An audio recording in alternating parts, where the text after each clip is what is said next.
Hello and welcome. I'm joined by Rishad Premji of Wipro, Vice Chairman of Nasscom and to be Chairman of Nasscom, and obviously faced with an interesting challenge at interesting times. Rishad, thank you very much for joining us. Thank you So for having let me me. ask you some broad questions first, but before I come to that, you've been a very low profile guy in general. So how does it feel to be taking on a fairly public facing position in an industry association in fairly tough times? Yeah, we'll find out. I don't know yet, so it'll be an interesting next year. We'll see how that goes. But look, I'm a big believer in Nasscom and the platform that it provides. And as we were talking briefly earlier, I think it provides a great opportunity where companies that compete fiercely collaborate seamlessly for the good of the industry. And it's people who work at Nasscom, who participate in Nasscom, the Executive Council, other formal bodies, truly have an industry-first agenda. And so, I've been associated with them for 5 years now, and it's been a very positive experience. And so, I'm just hoping to be able to contribute in my formal role next year as well. Right. So, the going digital journey for Indian companies, how has it been in the most recent years, and what do you see it, or how do you see it unfolding in the coming year? One of the things I think that's changed quite dramatically is the way large enterprises have to go and address their customers globally, right? And if you think about most customers, they predominantly thought about their processes from the perspective of themselves, the organization, not of their customers. And so there's this fundamental transformation happening in how do you address your customers. This combined with the fact that data is becoming so much more prevalent and so much richer, and more is getting better organized. And we're truly moving to a mobile-first, cloud-first world. So this digital, what I call all of this digital transformation is very much here upon us. And so organizations, our customers, the customers of large technology companies based out of India, really need help in this journey of reimagining, re-architecting their processes to be able to address this new way of serving both their customers as well as their employees. I think the Indian IT industry has been in its infancy in participating in this opportunity, also because the opportunity in itself, I think, has been very much at an experimentation stage. I think as you look forward, I'm quite hopeful this is moving from prototyping and experimentation to at scale. And so this provides a huge opportunity for companies in the technology industry to participate. I think a huge requirement for that will be skilling, right? So it will not only become about scale, but the right skills and the new skills, arguably at scale. And so the launch of the Future Skills Initiative that you just heard about earlier this morning are great platforms and great initiatives to help the industry build the right skills to be able to participate on this new digital opportunity. Right. So what are the kind of innovations that you've seen in the last, let's say, year or two, which suggest to you or us that India is poised or better poised to take on this challenge of going digital for fairly forward-looking customers? No, I think the focus really is around skilling right? And how do you build the capabilities in these new areas? Capabilities around cloud, capabilities around IoT, capability around data science, around artificial intelligence. Building the skills in the short term, I think, becomes the big differentiator. And I think customers and companies that are able to skill up very, very quickly will win. I think the other challenge historically for us has also been as an industry, we participated historically perhaps downstream. Our differentiation was being able to provide cost, quality at scale.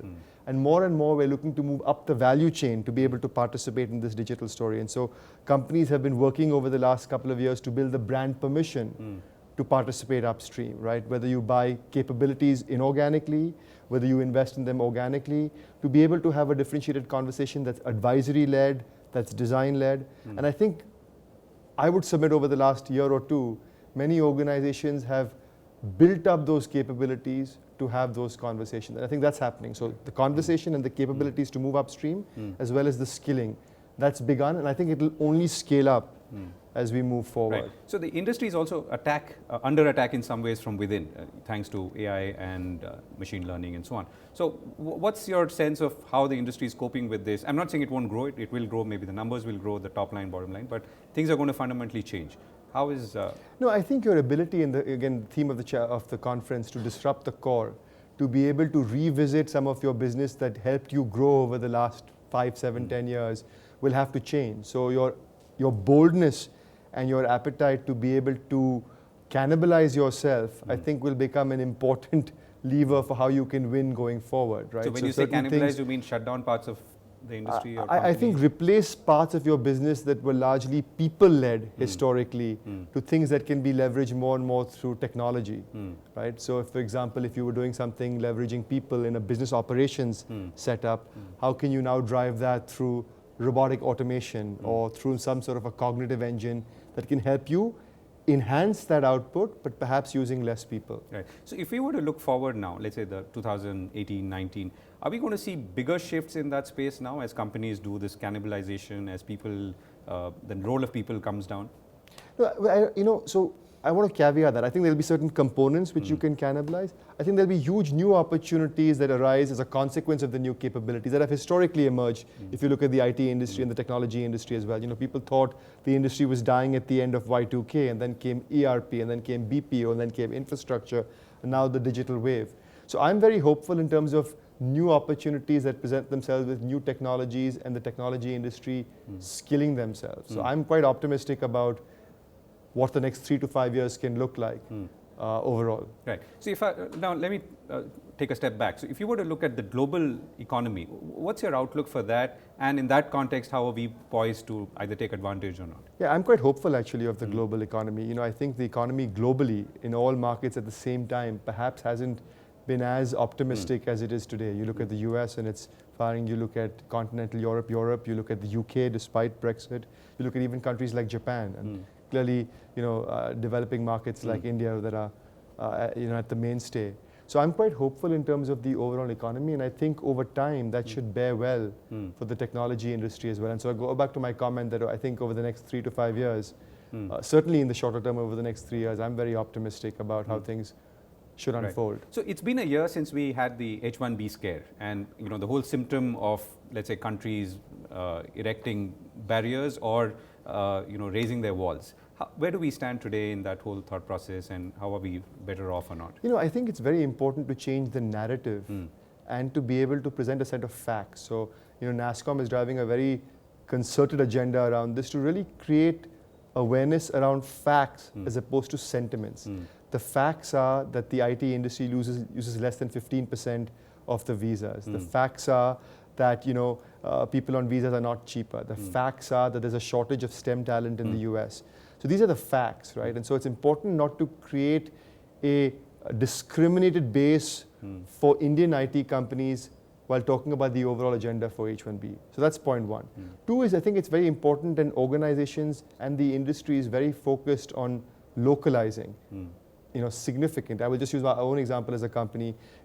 We've applied for substantially less usage of visas than we have last year, than we ever have in the last 10 years, right? So we're localizing like crazy, and I think the industry and this is you're saying proactively rather than correct. I think that was an agenda anyways, localizing for most large industry players, I would submit. I think this is just accelerating it. But that doesn't take away from creating an awareness, keeping our efforts very, very focused on ensuring that there's no biased or discriminated legislation that comes into play that targets purely the Indian IT companies at the expense of everything else. And so changing the narrative, creating awareness, bringing awareness to what value the IT industry adds to the US economy, I think we're those are basically important past the scare. conversations. That's what you're I'm not saying that. I'm saying it's important to continue to focus, to change the narrative, to create awareness, right, and to continuously drive home that thinking. And that's a big focus in terms of our efforts now with new spokespeople that we have in the US, with our media partners, with our research partners, to change the narrative, to get an awareness and an understanding that is different from the sensationalism, and at the same time localize as well. Right. Rishad, thank you so much for Thank you for speaking having me.